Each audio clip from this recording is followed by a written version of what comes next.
What is the mark of the beast?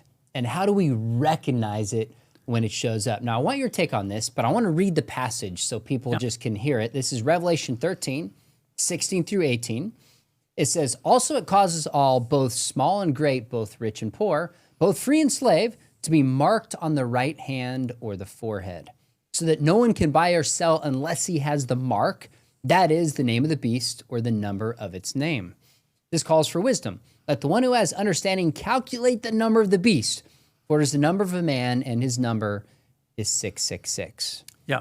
Now, Dr. Hultberg, I want your take on this, but maybe tell me maybe one or two or three common ways that people will interpret this passage. Yeah, I'll say a real common way that people interpret this passage is to assume the number is 666. Okay. It is not 666. There's actually two variations in the manuscript tradition or in Christian tradition from ancient times. 666 or 616. So the mark of the beast is not a series of 3 6s. Okay, so it's not the barcode that has a series of 3 units of 6, or Ronald Wilson Reagan or something like that. Okay, it says in the text that it's the name of the beast or the number of his name, and in both Jewish and Greco-Roman culture in the first century, there was a practice of calculating the numerical value of people's names, called isopsophy. The Greek world and the Latin world and the Jewish world, they didn't have Arabic numerals like we have. Okay, they didn't have the numerals 1, 2, 3, 4, 5. Rather, they used the letters of the alphabet as numbers. So alpha would be 1 and beta would be 2, like that.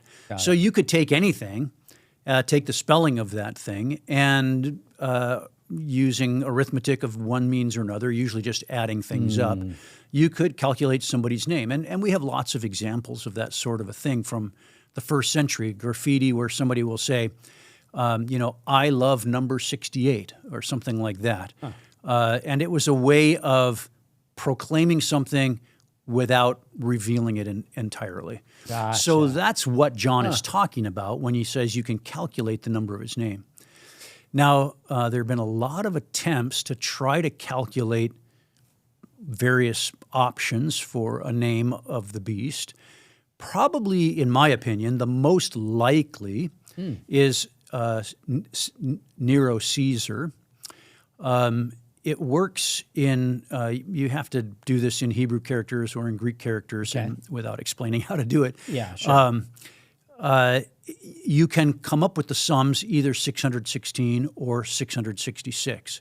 And in Revelation, the beast is again, in my opinion, a reincarnation of some sort, a manifestation of some sort of Caesar Nero as the first persecutor of the church. And so John is warning his readers of an imperial persecutor, an image that comes out of the book of Daniel, which is why it's called the beast. It's from Daniel 7, who is another manifestation of imperial persecution of the church. Okay, so 666 or 616, the debate is the text, the original text that we have. That's right.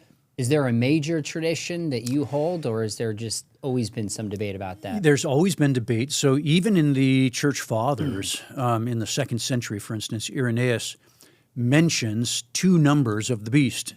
He says, we have always understood it to be 666, but there are some who say 616. And in fact, the oldest manuscript of Revelation that we have, it's actually a fragment from chapter 13, has the number 616 in it. And so there are 2 ancient, long-standing variations of the number.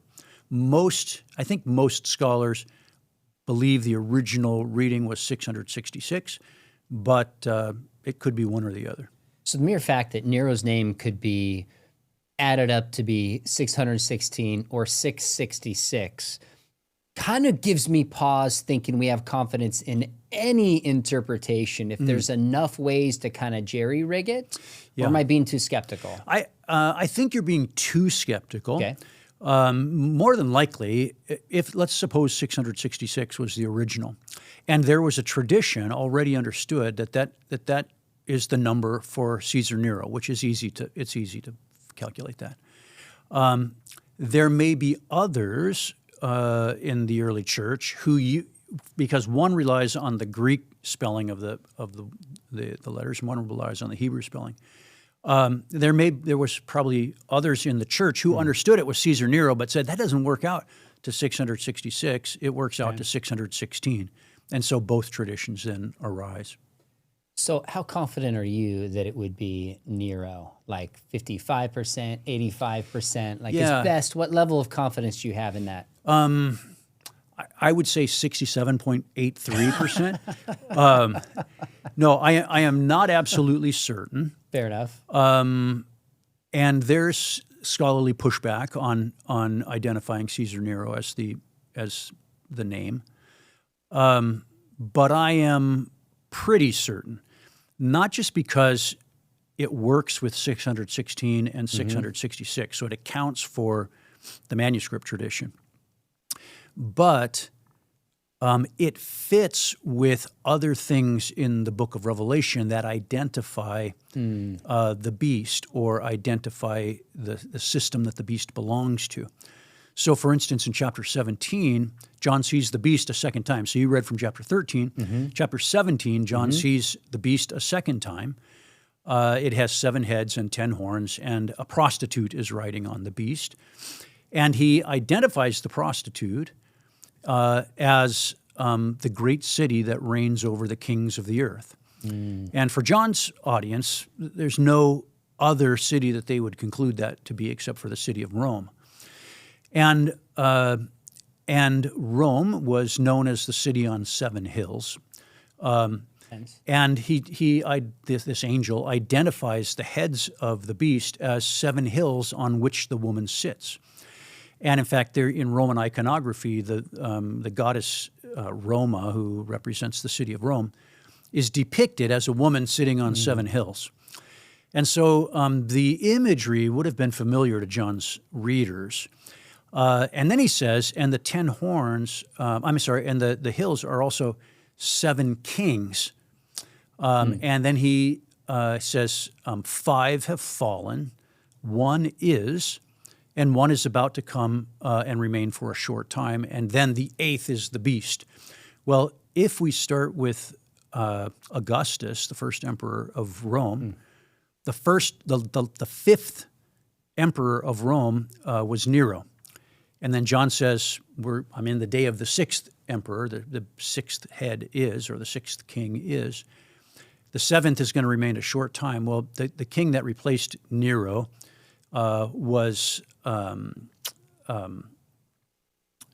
Vespasian, the general that had prosecuted the war against the Jews. When he died, his son Titus became emperor. He was only emperor for not even quite 2 years. And then the next persecuting emperor, the 8th, was Domitian.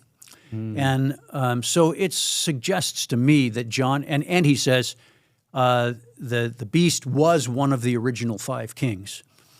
And so Nero was the first persecuting emperor. He's among the original 5 kings.